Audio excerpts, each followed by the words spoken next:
Good morning students, मैं नीतू चौधरी स्वागत करती हूँ आपका अपने परिवार स्वाध्याय श्री में। तो कैसे आप सभी? आई होप अच्छे होंगे, स्वस्थ होंगे, घर पर रहकर पढ़ाई कर रहे होंगे।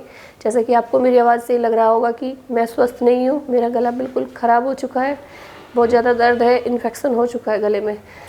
लेकिन फिर भी मैंने सोचा कि एक क्लास बना देती हूँ आपके लिए, क्योंकि आपके सपोर्ट की बहुत ज़्यादा ज़रूरत है और आप लोग सपोर्ट नहीं कर रहे। इससे बहुत निराशा महसूस होती है, मन करता है कि पता नहीं क्या होगा, क्लास बनाए ना बनाए। जब आप लोग सपोर्ट ही नहीं करेंगे तो क्या होगा फिर बताइए। बहुत ज़्यादा डिमोटिवेट होते हैं हम इस चीज़ से। लेकिन आप सबके सपोर्ट की हमें बहुत ज़्यादा ज़रूरत है, तो प्लीज़ सपोर्ट कीजिए, वीडियो को शेयर कीजिए, लाइक कीजिए, चैनल को सब्सक्राइब कीजिए। ठीक है, ज़रूरी नहीं कि जितना बड़ा प्लेटफॉर्म होगा आपको वहीं पर अच्छे क्वेश्चन, अच्छी क्लास दी जाएगी। हम भी पूरा बेस्ट करने की कोशिश करते हैं, बस कमी ये है कि हमारे पास वाइट बोर्ड है, डिजिटल बोर्ड नहीं है। उसका भी इंतजाम जल्दी ही करेंगे, बहुत जल्दी आपके लिए डिजिटल बोर्ड भी लाएंगे और उसी से आपको क्लास देंगे। ठीक है, तो इसी के साथ आज की क्लास की शुरुआत करते हैं एक मोटिवेशनल कोड के साथ, जिसमें आज का हमारा कोड क्या है कि ज़िंदगी खेलती भी उसी के साथ है जो खिलाड़ी बेहतरीन होता है। ज़िंदगी खेलती भी उसी के साथ है जो खिलाड़ी बेहतरीन होता है। दर्द सबके एक जैसे हौसले सबके अलग अलग। दर्द सबके एक जैसे होते हैं, हौसले सबके अलग अलग होते हैं। कोई संघर्ष करके निखर जाता है तो कोई हताश होकर बिखर जाता है।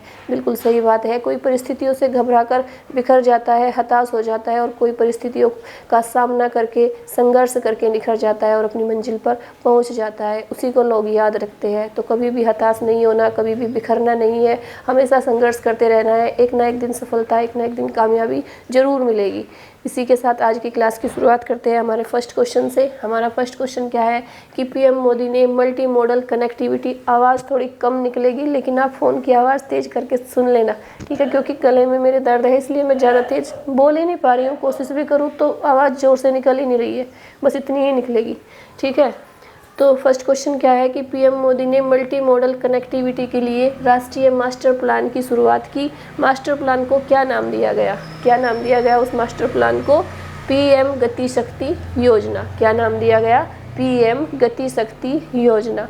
नेक्स्ट क्वेश्चन क्या है कि राजस्थान के राज्यपाल कलराज मिश्र ने किसे राजस्थान हाई कोर्ट के नए मुख्य न्यायाधीश की शपथ दिलाई? यानी राजस्थान के राज्यपाल ने नए मुख्यमंत्री की शपथ दिलाई। किसे दिलाई? जस्टिस अकील कुरैशी को दिलाई। किसे? जस्टिस अकील कुरैशी को। तो सबसे पहले देख लेते हैं राजस्थान के बारे में। पेन और कॉपी लेके बैठेंगे, साथ साथ नोट डाउन करते हुए चलेंगे। राजस्थान के बारे में सबसे पहले क्या देखेंगे? राजस्थान की कैपिटल देखेंगे, राजधानी देखेंगे। तो राजधानी क्या है? जयपुर। जयपुर। राज्यपाल आपको पता ही चल गया, वहीं पे क्वेश्चन में ही लिखा हुआ है। राज्यपाल कौन है? कलराज मिश्र। कलराज मिश्र, ठीक है। सीएम लिखेंगे अशोक गहलोत। कौन है सीएम? सीएम यानी मुख्यमंत्री कौन है? अशोक गहलोत। कौन है? राजस्थान के मुख्यमंत्री है। विधानसभा में कितनी सीटें हैं? 200 सीटें हैं। राज्यसभा में कितनी सीटें हैं? 10 सीटें हैं। लोकसभा में कितनी सीटें हैं? 25 सीटें हैं। और क्षेत्रफल के आधार पर सबसे बड़ा राज्य है राजस्थान। क्षेत्रफल के आधार पर, ठीक है, सबसे बड़ा राज्य कौन सा है? राजस्थान है। सबसे बड़ा राज्य क्या है? राजस्थान है, ठीक है। इसके बाद देखेंगे गठन कब हुआ था? 30 मार्च 1949 को हुआ था। कब हुआ था गठन? 30 मार्च 1949 यानी 49 को हुआ था, ठीक है। इसके बाद क्या देखेंगे? राजस्थान के राष्ट्रीय उद्यान देख लेते हैं। यहाँ पे लिख लेते हैं, आपको दिखाई दे रहा होगा, आई होप दे रहा है ना। राजस्थान के मुख्य उद्यान, मुख्य राष्ट्रीय उद्यान, ठीक है। राष्ट्रीय उद्यान आप लोग पूरे नाम लिखते हुए चलेंगे। मैं बोल रही हूँ केवलादेव राष्ट्रीय उद्यान। पहला कौन सा है? केवलादेव। केवलादेव या घाना भी बोलते हैं इसे, घाना भी लिख देती हूँ मैं ब्रैकेट में। केवलादेव राष्ट्रीय उद्यान कौन सा है? केवलादेव राष्ट्रीय उद्यान। दूसरा कौन सा है? मुकंदरा हिल्स राष्ट्रीय उद्यान। दूसरा कौन सा है? मुकंदरा हिल्स राष्ट्रीय उद्यान, राष्ट्रीय उद्यान। और तीसरा कौन सा है? रणथंबोर राष्ट्रीय उद्यान। तीसरा लिखेंगे रणथंबोर, ये प्रमुख राष्ट्रीय उद्यान है राजस्थान के, रणथंबोर राष्ट्रीय उद्यान। नेक्स्ट देखेंगे प्रमुख बांध कौन कौन से हैं। प्रमुख बांध लिखेंगे, राजस्थान के बांध पूछ लिए जाते हैं ना, किसी भी बांध का नाम दे देंगे, उससे आपको पूछेंगे ये कहाँ पे स्थित है। प्रमुख बांध देख लेते हैं। सबसे पहले देखेंगे जवाई बांध, कौन सा? जवाई बांध। दूसरा लिखेंगे गांधी सागर बांध। दूसरा क्या लिखेंगे? गांधी सागर बांध, गांधी सागर बांध। तीसरा लिखेंगे राणा प्रताप सागर बांध, राणा प्रताप सागर बांध। कौन सा लिखेंगे? राणा प्रताप सागर बांध। ये जल भंडारण में सबसे बड़ा बांध है, मतलब जल का संग्रह यहाँ पे सबसे ज़्यादा होता है राणा प्रताप सागर बांध में। किसमें? जल भंडारण, जल भंडारण में सबसे बड़ा है राणा प्रताप सागर बांध। दूसरा लिखेंगे जवाहर बांध, 4 नंबर पे लिखेंगे जवाहर बांध, जवाहर बांध। 5वें नंबर पे लिखेंगे टोरडी सागर बांध, यहाँ पे लिख देती हूँ मैं 5वें नंबर पे टोरडी सागर बांध, टोरडी सागर बांध। ठीक है, यहाँ पे लिख देते हैं। और दूसरा कौन सा है? जाखम बांध। कौन सा है? जाखम बांध। मैं बोल रही हूँ, आप मेरे साथ साथ ही लिखते हुए चलेंगे। जाखम बांध जो है ये सबसे ऊंचा बांध है राजस्थान का। सबसे ऊंचा बांध पूछा जाए तो क्या बताएंगे? जाखम बांध बताएंगे। और सबसे लंबा पूछा जाए तो क्या बताएंगे? मही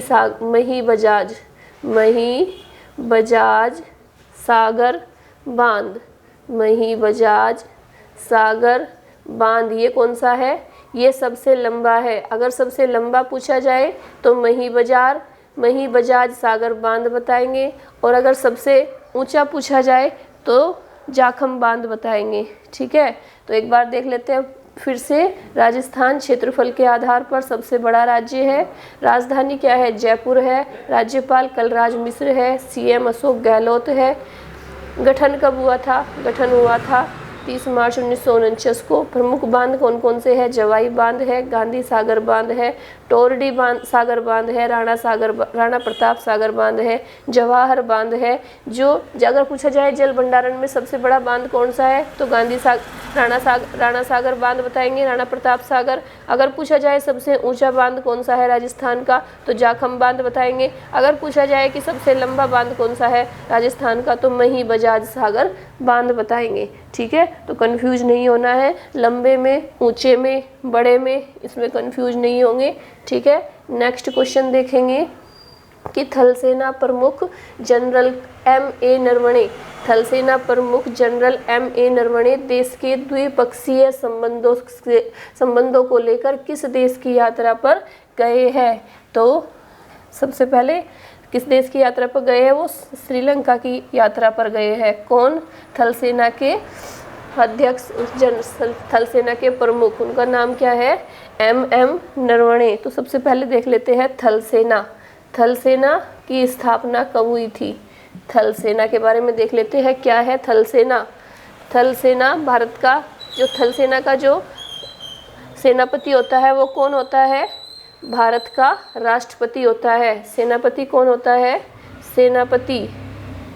भारत का राष्ट्रपति कौन होता है? थल सेना का सेनापति होता है। भारत का राष्ट्रपति होता है थल सेना का सेनापति। ठीक है, और इसकी कमान किसके हाथ में होती है? थल सेना अध्यक्ष के हाथ में होती है। सिर्फ राष्ट्रपति किसके लिए होगा? राष्ट्रपति सिर्फ सेनापति होगा, लेकिन कमान किसके हाथ में होगी? थल सेना अध्यक्ष के, थल सेना अध्यक्ष के हाथ में होगी। ठीक है, थल सेना अध्यक्ष के हाथ में क्या होगी? इसकी कमान होगी। और जो थल सेना अध्यक्ष वो कैसे होते हैं? वो 4 स्टार जनरल स्तर के अधिकारी होते हैं। कौन होते हैं? 4 स्टार जनरल स्तर के जो अधिकारी होते हैं थल सेना में, वो कौन होते हैं? थल सेना अध्यक्ष होते हैं। ठीक है, इसके बाद लिखेंगे स्थापना कब हुई थी थल सेना की। स्थापना मेरे साथ साथ ही नोट डाउन करते हुए चलेंगे। स्थापना हुई थी 1 अप्रैल 1895। 1 अप्रैल 1895 को थल सेना की स्थापना हुई थी। मुख्यालय कहाँ पे है इसका? हेडक्वार्टर कहाँ पे है? मुख्यालय है नई दिल्ली में। कहाँ पे है? नई दिल्ली में इसका मुख्यालय है। और क्या लिखेंगे कि थल सेना दिवस कब मनाया जाता है? ये मत सोचना कि स्थापना 1 अप्रैल 1895 को हुई थी तो थल सेना दिवस भी 1 अप्रैल को ही मनाया जाएगा। नहीं, थल सेना दिवस मनाया जाता है 15 जनवरी को। कब मनाया जाता है? 15 जनवरी को थल सेना दिवस मनाया जाता है। ठीक है, इसके बाद देखेंगे थल सेना अध्यक्ष कौन है। अध्यक्ष कौन है? फिलहाल अध्यक्ष है जनरल मनोज मुकुंद नरवणे, जो अभी लिखा हुआ है MM नरवणे। ये कौन है? MM नरवणे कौन है? अध्यक्ष है थल सेना अध्यक्ष के। मैंने क्या बताया था? कमान किसके हाथ में होती है? थल सेना अध्यक्ष के। और सेनापति कौन होता है? भारत का राष्ट्रपति होता है। ठीक है, इसके बाद लिखेंगे जल उप सेना प्रमुख कौन है। इसमें थल सेना में उप सेना प्रमुख कौन है? उप सेना प्रमुख ये कौन है? इनका नाम क्या है? इनका नाम है लेफ्टिनेंट जनरल शरत चंद। कौन है? लेफ्टिनेंट जनरल शरत चंद। कौन है? शरत चंद उप सेना प्रमुख है। प्रसिद्ध सेनापति कौन होते हैं? प्रसिद्ध सेनापति होते हैं फील्ड मार्शल। ये कितने स्टार होते हैं? ये 5 स्टार होते हैं। ये सबसे बड़े अधिकारी होते हैं थल सेना अध्यक्ष के। फील्ड मार्शल कौन अभी फिलहाल में कौन है? फील्ड मार्शल KM करियप्पा और फील्ड मार्शल सेम मोनेक्सा। कौन है? फील्ड मार्शल कौन है? फील्ड मार्शल KM करियप्पा और दूसरे कौन है? दूसरे है सेम मोनेक्सा।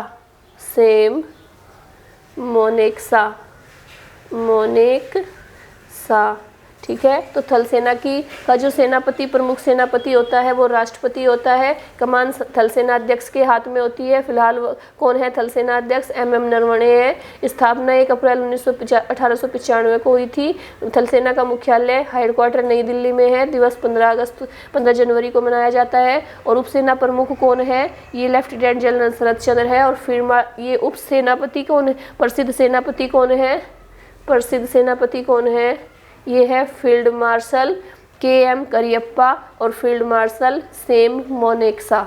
ठीक है, ये देख लिया हमने थल सेना के बारे में। आप इसे फटाफट से नोट डाउन करेंगे।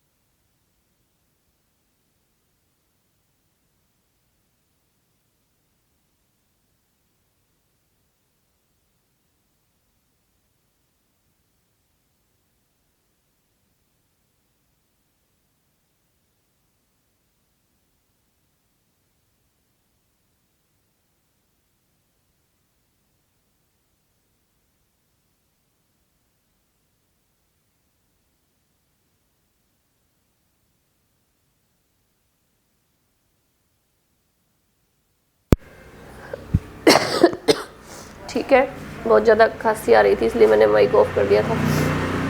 चलो नेक्स्ट क्वेश्चन देखेंगे।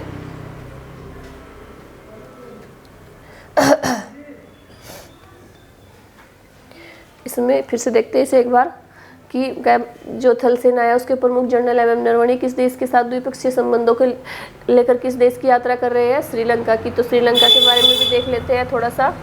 श्रीलंका की राजधानी देख लेते हैं पहले। राजधानी क्या है? श्री जयवर्धन कोटे जयवर्धनपुरे कोटा क्या है? जयवर्धनपुरे कोटा क्या है? राजधानी है कहाँ की? श्रीलंका की। पहले क्या राजधानी थी? पहले थी कोलंबो। अगर पूर्व राजधानी पूछा जाए तो क्या लिखेंगे? पूर्व राजधानी लिखेंगे कोलंबो। पूर्व राजधानी कोलंबो और वर्तमान राजधानी क्या है? श्री जयवर्धनपुरे कोटा। ठीक है। राष्ट्रपति कौन है? गोटाबाया राजपक्षे। क्या लिखेंगे? राष्ट्रपति। राष्ट्रपति है गोटाबाया राजपक्षे। कौन है? गोटाबाया राजपक्षे कौन है वहाँ के राष्ट्रपति है। स्थापना कब हुई थी श्रीलंका की? 4 फरवरी 1948 को हुई थी। स्थापना कब हुई थी? 4 फरवरी 1948 को क्या हुई थी? स्थापना हुई थी। और पहले इसका नाम क्या था? 1972 तक इसका नाम था सीलोन। क्या था? 1972 तक श्रीलंका का नाम क्या था? सीलोन था। सीलोन। इसके बाद 1972 में बदल कर क्या कर दिया गया? लंका कर दिया गया। क्या कर दिया? लंका। और 1978 में इसके आगे नाम के आगे क्या लगा दिया? श्री लगा दिया। जैसे सम्मान देने के लिए लगाते हैं ना श्री, तो इसके नाम के आगे लगा दिया श्री 1978 में, और इसका नाम हो गया श्रीलंका। ठीक है। तो श्रीलंका के बारे में इतना ही काफ़ी है। पूर्व राजधानी क्या है? कोलंबो है। वर्तमान राजधानी श्री जयवर्धनपुरे कोटा है। राष्ट्रपति गोटाबाया राजपक्षे है। स्थापना 4 फरवरी 1948 को हुई थी। ठीक है। चलो नेक्स्ट क्वेश्चन देखेंगे। नेक्स्ट क्वेश्चन है हमारा कि इफ़को के अध्यक्ष का निधन हो गया, उनका नाम क्या था? इफ़को के अध्यक्ष का निधन हो गया, उनका नाम है सरदार बलविंदर सिंह नकई। क्या है? सरदार बलविंदर सिंह नकई। क्या है इफ़को? इफ़को के बारे में देख लेते हैं थोड़ा। उनके अध्यक्ष का निधन हो गया, उनका नाम क्या है? उनका नाम क्या था? सरदार बलविंदर सिंह नकई। इफ़को फटाफट से मेरे साथ साथ नोट डाउन करते हुए चलेंगे। ठीक है। सबसे पहले क्या लिखेंगे? इफ़को की फुल फॉर्म लिखेंगे इंडियन फार्मर्स फर्टिलाइजर्स। मेरे साथ साथ लिखते हुए चलेंगे इंडियन फार्मर्स फर्टिलाइजर्स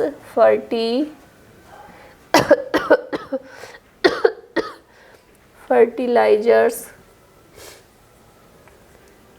ठीक है। Fertilisers cooperative limited. क्या लिखेंगे?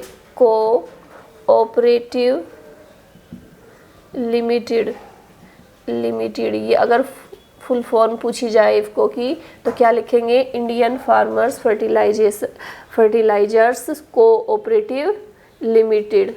ठीक है। लिमिटेड ये हो गई। क्या है इफ़को? ये विश्व की सबसे बड़ी उर्वरक सहकारिता संस्था है। क्या है? विश्व की सबसे बड़ी है। विश्व की सबसे बड़ी उर्वरक सहकारिता संस्था है। विश्व की सबसे बड़ी उर्वरक सहकारिता संस्था कौन सी है? इफ़को है। ठीक है। सन 2000 में इफ़को टोक्यो जनरल इंश्योरेंस का निगमन किया गया था। सन 2000 में किया गया था इफ़को का, और टोक्यो जनरल इंश्योरेंस का निगमन हुआ था। कब हुआ था? 2000 में। 2000 में क्या हुआ था? इफ़को और टोक्यो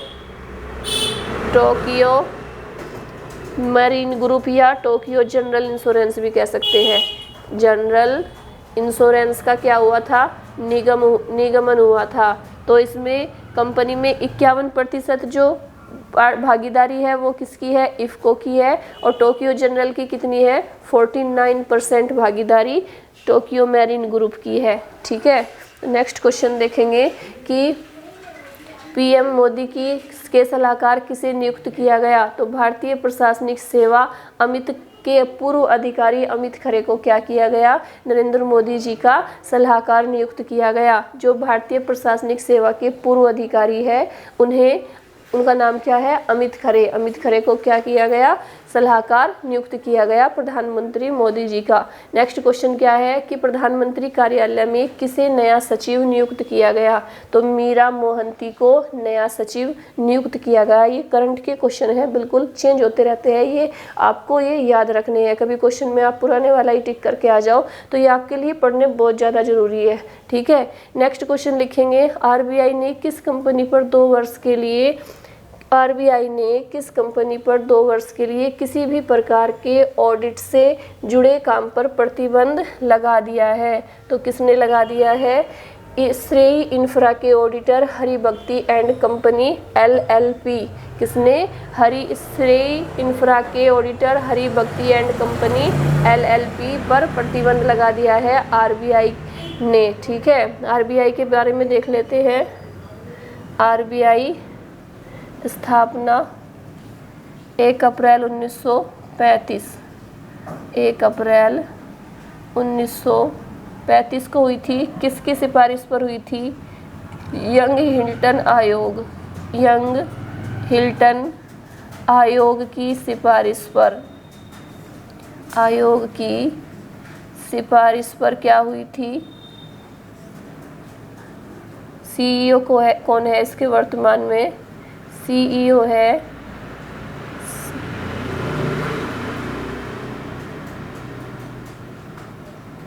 शक्तिकांत दास है। राष्ट्रीयकरण कब हुआ था? बैंक का 1949 में हुआ था और स्थापना कब हुई थी? 1935 में हुई थी, ठीक है। फटाफट से इसे मेरे साथ साथ ही नोट डाउन करते हुए चलेंगे। एक भी क्वेश्चन छूटना नहीं चाहिए क्योंकि सभी क्वेश्चन बहुत इम्पोर्टेंट है जो आपके एग्जाम में पूछे जा सकते हैं। आजकल करंट से बहुत सारे क्वेश्चन पूछे जा रहे हैं, इसलिए आप फटाफट से इसे नोट डाउन करते हुए चलेंगे, ठीक है। तो इसमें मुख्यालय भी लिख लेते हैं। आरबीआई का हेडक्वार्टर कहाँ पे है? मुख्यालय लिख लेते हैं, मुंबई में है। मुंबई महाराष्ट्र में क्या है? आरबीआई का मुख्यालय है। और मैंने आपको बता ही दिया किसकी सिफारिश पर हुई थी। तो पहले मुख्यालय कहाँ था? पहले कोलकाता में था और 1937 में कहाँ आया? 1937 में आया मुंबई। पहले कहाँ था? पहले था कोलकाता में, ठीक है। ये क्या है? ये भारत के सभी बैंकों का संचालक बैंक है। आरबीआई क्या है? भारत के सभी बैंकों का संचालक बैंक है। RBI reserve bank of India. Next question देखेंगे कि अंतर्राष्ट्रीय मुद्रा कोष ने किस वित्त वर्ष में भारत की आर्थिक वृद्धि पर कितने प्रतिशत रहने का अनुमान लगाया?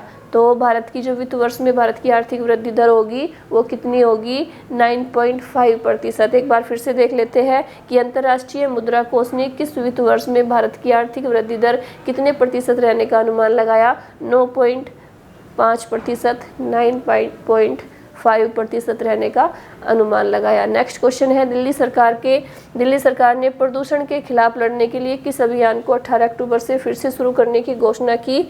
तो किस अभियान को की? रेड लाइट ऑन और गाड़ी ऑफ। रेड लाइट ऑन और गाड़ी ऑफ पहले भी था ना ये अभियान, तो ये फिर से शुरू होगा। कब से? 18 अक्टूबर से, प्रदूषण के खिलाफ लड़ने के लिए दिल्ली में। नेक्स्ट क्वेश्चन है, 19 वर्षीय भारतीय ग्रैंड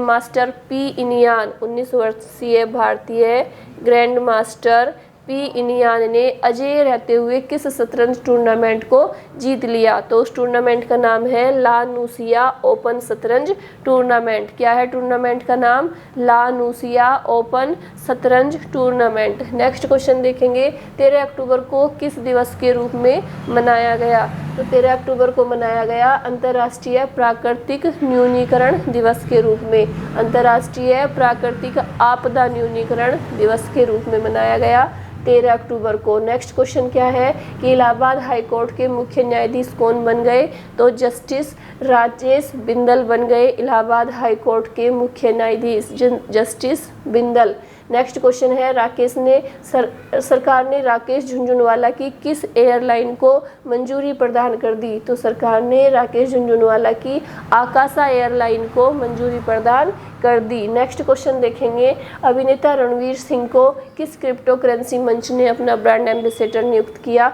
तो कोइन स्विच कुबेर कंपनी है, कोइन स्विच कुबेर कंपनी का नाम है। उन्होंने रणवीर सिंह को अपना क्रिप्टो करेंसी मंच का क्या बनाया? ब्रांड एम्बेसडर नियुक्त किया। नेक्स्ट क्वेश्चन है, ISSF जूनियर विश्व चैंपियनशिप में भारत ने कितने पदक अपने नाम किए? तो 43 पदक अपने नाम किए। 43 में से 17 स्वर्ण पदक है, 16 रजत पदक है और 10 कांस्य पदक है।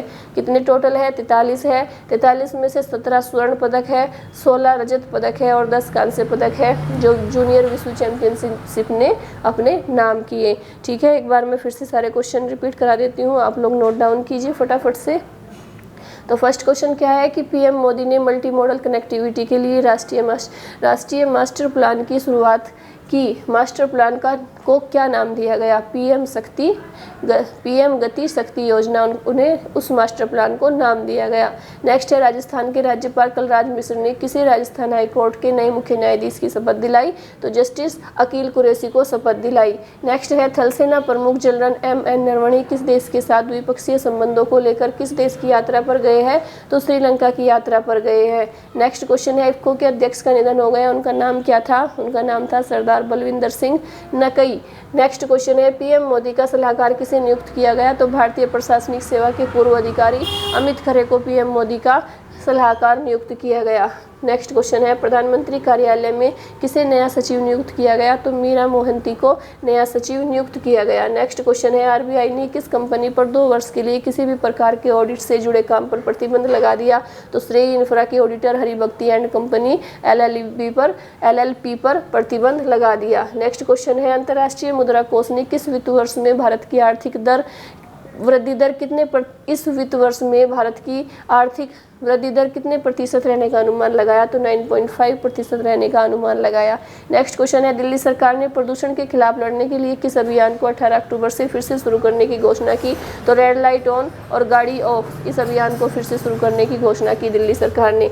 नेक्स्ट क्वेश्चन है, 19 वर्षीय भारतीय ग्रैंड मास्टर पी नियान ने अजय रहते हुए किस शतरंज टूर्नामेंट को जीत लिया? तो लानुसिया ओपन शतरंज टूर्नामेंट को जीत लिया। नेक्स्ट है, 13 अक्टूबर को किस दिवस के रूप में मनाया गया? तो अंतर्राष्ट्रीय प्राकृतिक आपदा न्यूनीकरण दिवस के रूप में मनाया गया। नेक्स्ट क्वेश्चन है, इलाहाबाद हाईकोर्ट के मुख्य न्यायाधीश कौन बन गए? जस्टिस राजेश बिंदल बन गए। नेक्स्ट क्वेश्चन है, सरकार ने राकेश झुनझुनवाला की किस एयरलाइन को मंजूरी दे दी? तो आकाशा एयरलाइन को मंजूरी दे दी। नेक्स्ट क्वेश्चन है, अभिनेता रणवीर सिंह को किस क्रिप्टो करेंसी मंच के क्या बनाया गया? ब्रांड एम्बेसडर नियुक्त किया गया। तो कोइन स्विच कुबेर कंपनी है जिसने उन्हें अपनी कंपनी का क्या बनाया? ब्रांड एम्बेसडर बनाया। नेक्स्ट है, ISSF जूनियर विश्व चैंपियनशिप में भारत ने कितने पदक अपने नाम किए? तो 43 पदक अपने नाम किए, जिसमें से 17 स्वर्ण पदक है, 16 रजत पदक है और 10 कांस्य पदक है। ठीक है, बस आज की क्लास को इतना ही रखेंगे, कल फिर नए क्वेश्चन को लेके आएंगे। और जैसे मैं आपको डेली बोलती हूँ, वीडियो को शेयर कीजिए, लाइक कीजिए, चैनल को सब्सक्राइब कीजिए। जब तक आप सपोर्ट नहीं करेंगे तब तक कुछ नहीं हो सकता। आपके सपोर्ट की बहुत ज़्यादा ज़रूरत है, तभी आपको बोलते हैं, नहीं तो हमें भी कुछ बार बार बोलने का शौक नहीं है। ठीक है, एक बार आप लोग अच्छे से साथ देंगे ना तो सब कुछ ठीक हो जाएगा। ठीक है, और आज सबसे पहले और लास्ट में आज क्या है? रामनवमी है, कल दशहरा है। दशहरे की और रामनवमी की आपको हार्दिक शुभकामनाएं।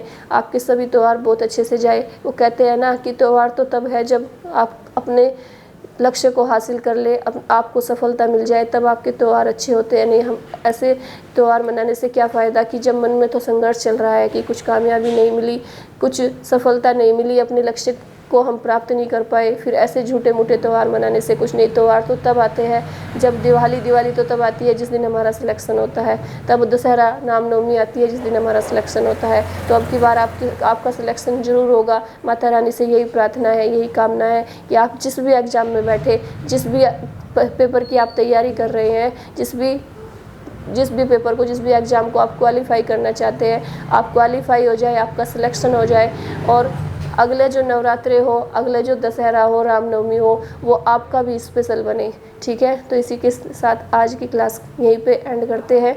और जैसे कि आपको लग ही रहा होगा कि मेरा गला बहुत ज़्यादा ख़राब है, तो हो सकता है और क्लास ना बन पाए, लेकिन कोशिश करूँगी कि अगर थोड़ा भी आराम लगा तो मैं उधर सब्जेक्ट की क्लास भी बनाने की कोशिश करूँगी। ठीक है, आज के लिए इतना ही रखेंगे। धन्यवाद। जय हिंद, जय भारत। और आप प्लीज़ वीडियो को शेयर कीजिए, कुछ तो